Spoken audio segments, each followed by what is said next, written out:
bin in dem Moment mit ihm zusammen mitgestorben.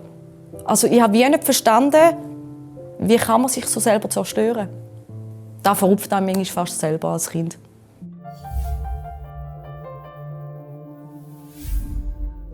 Rund 100'000 Kinder wachsen laut Schätzungen in der Schweiz bei suchtkranken Eltern auf. Eines von diesen Kindern ist Zabi. Heute ist sie erwachsen und selber Mami. Wie ihre Kindheit war, erzählt sie uns jetzt. Das Leben hat sich für mich ganz lang ganz normal angefühlt. Also ich habe das Gefühl, wir sind eine glückliche Familie. Ich habe das Gefühl, wir sind eine normale Familie. Bis ich dann irgendwann festgestellt habe, dass mein Vater ein Suchtproblem hat. Und zwar, dass er extrem gerne Alkohol trinkt. Ich weiss eigentlich gar nicht, wie mein Vater war ohne Alkohol. Das waren so Sachen, wie dass er Hemmungen verloren hat. Dann hat man vergessen, dass man ja verletzbar ist oder keine Ahnung was. Dann ist man halt von irgendwo runtergekumpelt und hat sich verletzt. So Sachen. Also ich persönlich habe das melancholisch empfunden. Es hat auch viele Phasen gegeben, wo er tief unten war. Und das sind dann für mich auch die Phasen, wo ich das Gefühl hatte, dort hat er sich richtig abgeschossen mit Alkohol. Also dort ist dann der Alkohol nur noch geflossen. Also ich habe wie nicht verstanden, wie kann man sich so selber zerstören. Und für mich persönlich war er so ein guter Mensch. Also ich habe immer das Gefühl, er ist so ein liebenswürdiger und ein sozialer anderen gegenüber und so. Und er selber ist so verloren im Leben. Das verrupft einem manchmal fast selber als Kind. Zabi hat als Kind viel Zeit mit ihrem Vater in Restaurants verbracht. Zu einem dieser Restis gehen wir heute zusammen. Wow, das ist ganz komisch, im Fall jetzt zum einfach wieder da sein, weil ich im Leben nie freiwillig hier ankommen, weil ich auch haben müssen hier ankommen als Kind so. Das würde mir nie entgehen, zum freiwillig hier ankommen, ehrlich gesagt. Also ich weiss auch, dass wir wirklich viel da sind, extrem viel. Fasnacht, keine Ahnung was alles. Was hast du einmal gemacht, wenn dein Papi da innen verhockt ist? Ja, schlussendlich bin ich mit ihm dort gehockt, haben wir halt reingezogen, was die miteinander geschwätzt haben und was es gegangen ist, was für Probleme das sind. Und wenn ich es dann gar nicht mehr ausgehalten habe, dann bin ich rausgegangen. Und da würde ich uns gerne zeigen, wo ich angegangen bin und was ich gemacht habe. Ich weiss nicht, ich habe dann schnell herausgefunden, dass dort hinten einen Spielplatz hat, weil ich halt immer Kinderstimmen dort hinten gehört habe. Ein Häuschen zum Beispiel, an das mag ich mich voll erinnern. Auf dem Häuschen bin ich auch oft drauf gehockt. Es hat nämlich dort auch eine Rutschbahn, wenn ich weiss. Fällt es dir schwer, da zu sein? Oder was löst es für Emotionen aus? Eigentlich ist es ein mega schönes Gefühl, um da zu sein, weil eben, da ist so ein Ort, wo ich Kind sein konnte. Und das bedeutet mir eigentlich gerade extrem viel, um eigentlich wieder mal da zu sein. Ah, sie ist nicht cool! Sie ist nicht cool? Sie ist nicht cool. Sie ist zu wenig schnell. Meine Mutter hatte nie ein Suchtproblem.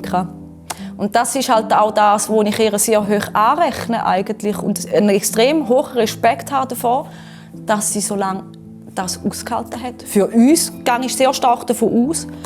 Und es ist eigentlich nur eine Frage von der Zeit, dass das auseinandergehen wird. Und für mich ist wirklich eine Welt zusammengebrochen, wie meine Bezugsperson. Mit der Person, die ich fast jeden Tag, auch wenn wir in den Restaurants waren, jeden Tag unterwegs war, ist mir wie genommen worden. Und das war dann für mich der Punkt, wo ich angefangen habe zu rebellieren und wo ich selber extrem angefangen habe zu trinken. Und dort war ich etwa 12. Dann habe ich es so weit kommen lassen, bis wir eigentlich von der Schule geschmissen haben und bis ich nach Hause gehen musste. Und das war für mich eigentlich die Rettung. So. Das Heim hat mir insofern geholfen, dass ich wirklich das Gefühl hatte, ich bin das erste Mal in meinem Leben wahrgenommen worden von erwachsenen Menschen. Ich bin wieder regelmäßig in die Schule gegangen und habe das Gefühl, ich bin ja gar nicht so ein dummer Sieg. Plus habe ich mich dann angefangen, von meinem Vater zu distanzieren. Weil ich einfach gemerkt habe, die Alkoholprobleme sind echt heftig. Und ich habe es wie nicht vertraut, um eben zuzuschauen, wie er sich selber zerstört. Und dann kommt auf einmal das Telefon von meiner Mutter. Und dann macht sie so, ja, der Papi liegt im Sterben. Und dann habe ich gemeint, sie redet von ihrem Papi, weil mein Vater war zu dem Zeitpunkt 44-jährig. Für mich war er noch so weit weg. Also, ich habe dann auch gesagt, was, dein Papi liegt im Sterben? Und sie so, nein, dein Papi liegt im Sterben. Und dort ist für mich wirklich, ich bin in dem Moment mit ihm zusammen gestorben. Also ein Teil von mir ist wirklich, und der ist wirklich seit dort weg. Er ist schlussendlich an den Folgen des Alkoholkonsums gestorben und hat eine Leberzirrhose gehabt, die ihm schlussendlich das Leben genommen hat. Es war wie eine Erlösung auf eine Art. Ich habe gewusst, er muss jetzt mit dieser Sucht nicht mehr kämpfen, er muss nicht mehr Alkohol beschaffen oder sonst irgendetwas.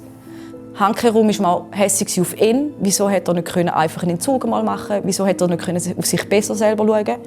Und man war auf sich selber persönlich hässig, weil man hat immer irgendwie eine gewisse Verantwortung für den Menschen getragen, als Kind.